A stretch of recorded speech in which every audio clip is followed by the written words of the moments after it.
Hello everyone, it's Jamal Thomas. Welcome to the Progressive Soapbox. This is in the Republican Governors Association. In blow to Democratic unity, Bernie Sanders refuses to back Virginia Democratic Governor nominee Ralph Northam.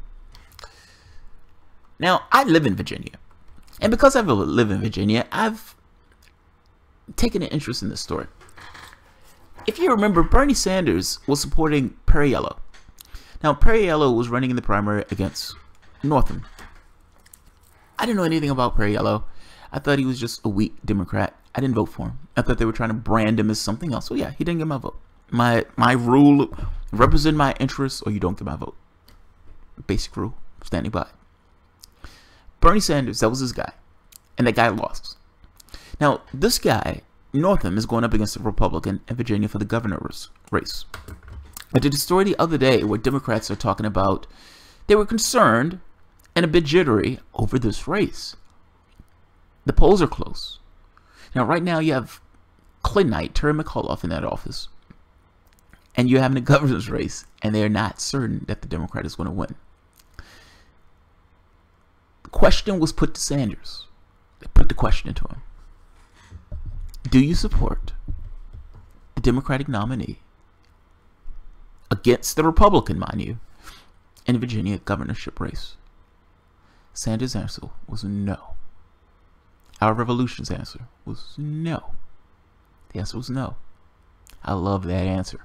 Now, somebody on Facebook kind of made this point like, well, dude, that's not a big deal because, you know, it's not like Sanders support each and every Democratic candidate. Fair enough. But we're talking about a race where a Democrat is running against a Republican in Virginia. The person who Bernie Sanders wanted didn't win. Didn't get the support he needed. He didn't win. And when it came down to it, brass tacks, when the question was asked, will you fall in line and support this other weak Democrat that may not win because they're terrified about whether or not the base is going to come out? Sanders takes out his shiv and he puts it firmly in Northam's stomach with the answer of no.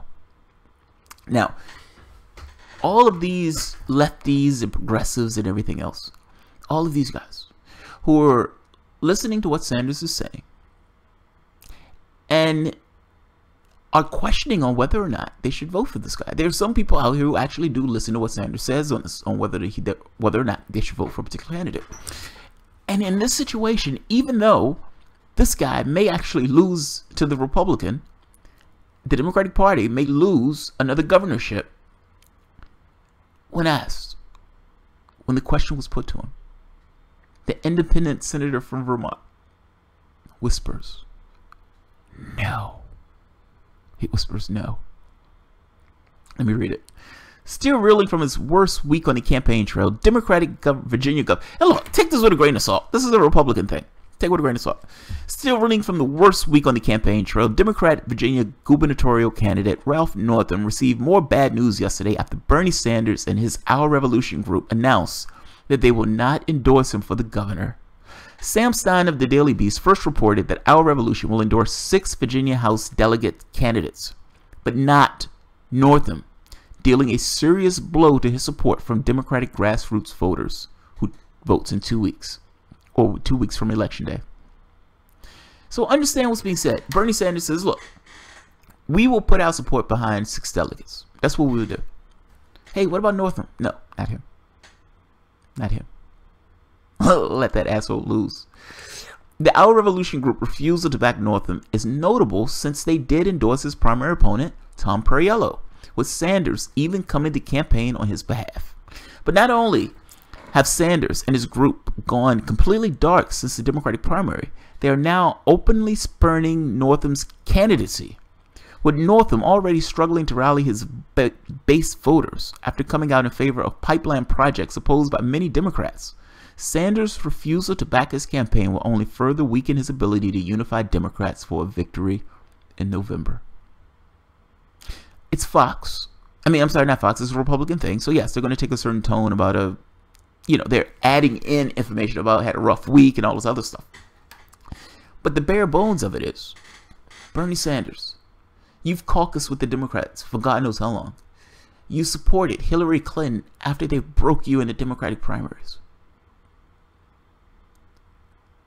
Are you going to support this Democrat? Are you going to support this random, weak Democrat? And Sanders' answer is no. I love that answer. I did a video yesterday making this point that if you're willing to just fall in line and be complicit with each and everything that the Democratic Party does because you're terrified of the Republican Party, then you're always going to get what you've continuously gotten. Meaning they're going to take your vote for granted and they're not going to care about your interests. We can take this cash, we can do this right-wing stuff, and you have nowhere else to go. When you're going to vote for that Democrat, I need you to understand and say to yourself, I have nowhere else to go. Because that's essentially where that vote is coming from. If these guys are not going to represent your interests, they shouldn't get your vote. It's like paying for somebody who hasn't actually done the actual job. I love this. And I think this is a bigger deal than what I think some people think. Is this a new tone in the sense of Sanders saying, look, don't vote for just random Democrats. If those Democrats are not going to toe a particular line, those Democrats need to fail. That's my position. Now, is that also implicit in what's taking place, the position of Bernie Sanders? There's a question mark. There's a question mark. I would say, though, I like the fact that he's not just randomly supporting each and every Democrat that's running just because that person is running against a Republican. They represent your interests, but they don't get your vote. Clearly, from the standpoint of Sanders, Northam is not representing the interests of his constituency. I love it. I love it. I know some people don't necessarily see this as a big deal. I know they see Sanders as a sheepdog and all sorts of stuff. Fair enough, whatever. But in this particular situation, you had a Democrat. Certainly, the Democratic Party wanted Bernie Sanders to support this guy. Certainly, the Democratic Party wanted Bernie Sanders in the Democratic Party itself. And in one situation after another, Sanders has said, no. He's whispered no. I can respect that. I would have lost a little bit of respect for him if he would have backed this guy. So, I like this. I like this. Personally, I like this. My strategy has not changed. You represent my interests and you don't get my vote. The Democratic Party needs to fail consistently until it gets to the point of realizing that it either changes or dies. I'm okay with both. I'm okay with both. I would argue that if you honestly want some substantive level of change to take place in that party, you should be too. Nothing changes. It's like the more you're complicit with giving them their vote, the more they're going to take that vote for granted. So I will leave it at that. This is just a quick one. Alright guys, if you enjoy the content, feel free to share, like, and subscribe. And of course, you can always support Patreon. Thanks guys.